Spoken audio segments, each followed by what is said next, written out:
আসসালামু আলাইকুম বন্ধুরা, সবাই কেমন আছেন? আশা করি সবাই ভালো আছেন। আজকে আমি তৈরি করে দেখাবো পাকা আম দিয়ে পুডিং রেসিপি।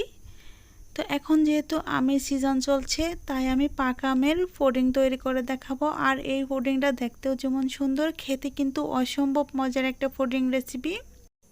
আর এই পুডিংটি তৈরি করতে হাতে 10 মিনিট সময় হলে পুডিংটি তৈরি করে নেওয়া যাবে। অল্প 2 থেকে 3টি উপকরণ দিয়ে আমরা এই পুডিং রেসিপিটি তৈরি করে নিতে পারবো। তো চলুন কথা না বাড়িয়ে আমরা মূল রেসিপিতে চলে যাচ্ছি। তার আগে বলছি, ভিডিওটি দেখার শুরুতে একটা লাইক দিয়ে সম্পূর্ণ ভিডিও দেখার চেষ্টা করবেন।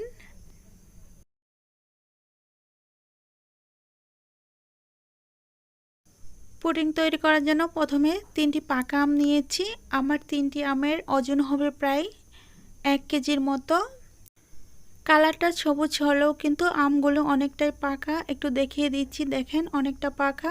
এখন আমি আমগুলো ছুলে তারপর নিয়ে আসছি। আমগুলো খোসা ছাড়িয়ে এখন আমি আমগুলো থেকে আমের পিউরিগুলো বের করে নিব। তার জন্য হাত দিয়ে চেপে চেপে আমি আমগুলো গলিয়ে নিচ্ছি। দেখেন আমগুলো কতটা নরম, আর হাত দিয়ে চাপ দেওয়ার সাথে সাথে আমগুলো গলে যাচ্ছে। আমগুলো প্রায় গলানো হয়ে গেছে। আমগুলো গলানো হয়ে গেলে আমি আমের আটিগুলো একটা বাটিতে আলাদা করে রেখে দেব। তো দেখেন সম্পূর্ণ আমি একইভাবে গলিয়ে নিয়েছি। এখন আমি সবগুলো আমের আটি আমি একটা বাটিতে উঠিয়ে নিচ্ছি। তারপর এই আমটাকে আরও হাত দিয়ে কিছুক্ষণ একটু কচলিয়ে আমের পিউরিগুলো বের করে নিব। বের করা হয়ে গেলে আমি এই আমগুলো একটা ছাঁকনার সাহায্যে সুন্দরভাবে সেঁকে নিব। আমি এখন একটা ছাঁকনা আর একটা বাটি নিয়েছি। বাটির উপর ছাঁকনাটা রেখে এখানে আমি সম্পূর্ণ আমের পিউরি ঢেলে দিচ্ছি। দিয়ে তারপরে একটা চামচের সাহায্যে একটু চেপে চেপে তারপরে আমের রসগুলো বের করে নিচ্ছি। দেখেন আমি কিভাবে বের করে নিচ্ছি। আমি একইভাবে সম্পূর্ণ আমের রস বের করে নিয়েছি, আর অবশিষ্ট যেটুকু আছে এটা সাইড করে রেখে দিচ্ছি। দেখেন অনেকটুকু রস বের হয়েছে। এখন আমি এই রসটা সাইড করে রেখে দিয়ে তারপর আমি চুলায় চলে যাচ্ছি। চুলায় আমি একটা কড়াই বসিয়ে দিয়েছি, আর সম্পূর্ণ আমের জুসটুকু এখানে দিয়ে দিচ্ছি। দেওয়া হয়ে গেলে এখানে আমি অ্যাড করে দিব।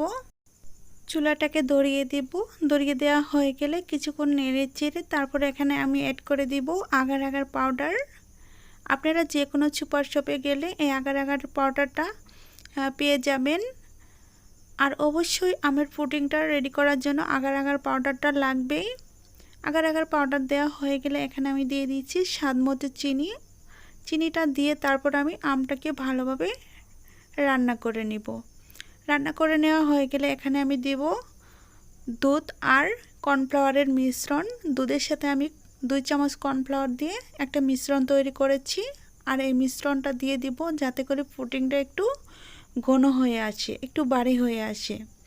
তো এখন আমি অল্প অল্প করে দিয়ে তারপরে নেড়ে দিব। নেড়ে নেড়ে তারপরে দিতে হবে, না হলে জমাট বেঁধে যাবে। দেখেন আমি কিভাবে দিচ্ছি। একটু একটু করে দিয়ে দিয়ে নেড়ে চেড়ে তারপর আমি আর 1 মিনিটের মতো রান্না করে তারপর আমি পুডিংয়ের মিশ্রণটাকে নামিয়ে নিব। আমার এই মিশ্রণটা রান্না করতে লেগেছিল 4 থেকে 5 মিনিটের মতো সময়। এখন আমি এটাকে চুলা অফ করে দিয়ে তারপর একটা বাটিতে সেট করে নিব। এখন আমি নামিয়ে নিচ্ছি। আমি এরকম একটা বাটিতে সেট করে নিচ্ছি। আপনারা যে কোনো মোল্ডেই সেট করে নিতে পারেন। তো আমি এটা নামিয়ে নেওয়ার পর তারপর নর্মাল রুম টেম্পারেচারে ঠান্ডা করে ফ্রিজে রাখবো আমি আধা ঘন্টার জন্য। আধা ঘন্টার মধ্যেই জমে যাবে। জমিয়ে যাওয়ার পর ফিরে এসে দেখাচ্ছি কেমন হয়েছে। দেখেন অনেকটা সুন্দর হয়েছে। আমার সর্বমোট সময় লেগেছিল 45 মিনিটের মতো। এখন আমি একটা প্লেটে মোল্ড আউট করে দেখাচ্ছি কেমন হয়েছে। প্লেটের উপর উল্টিয়ে রেখে একটু হালকা হাতে প্রেস করলেই তারপর আপনি পুডিংটা খুলে যাবে। দেখেন এমনিতেই খুলে গেছে। এখন আমি তুলে দেখাচ্ছি কেমন হয়েছে। দেখেন কতটা সুন্দর হয়ে জমে গেছে। আর আম দুধের মিশ্রণ দিয়ে একটা পুডিং রেসিপি তৈরি করলে কিন্তু অসম্ভব মজার একটা রেসিপি হয়। আমি একটু কেটে দেখাচ্ছি কেমন হয়েছে। তো দেখেন একটু কাছ থেকে দেখাচ্ছি। তো তার মধ্যে আমি বলছি, যদি আমার রেসিপিটি ভালো লেগে থাকে প্লিজ দয়া করে আমার চ্যানেলটি সাবস্ক্রাইব করে দিবেন, আর পাশে থাকা বেল বাটনটি অন করে রাখবেন আমার চ্যানেলের ভিডিও সবার আগে পাওয়ার জন্য। আর তার সাথে বলছি আজকের রেসিপিটি কেমন লেগেছিল একটু কমেন্টস করে জানিয়ে দিবেন। আর সম্পূর্ণ ভিডিও দেখে ভালো লাগলে একটা লাইক দিয়ে দিবেন। তো দেখেন আমি একটু কাছ থেকে দেখিয়ে দিচ্ছি কত সুন্দর হয়েছে। আপনারা চাইলে এই গরমে এরকম একটা পুডিং রেসিপি রাখতেই পারেন, এতে করে খেয়ে কিন্তু কলিজাটা জুড়িয়ে যাবে। আজ এই পর্যন্তই, ভালো থাকবেন, সুস্থ থাকবেন এই কামনা করে বিদায় নিচ্ছি। খোদা হাফেজ।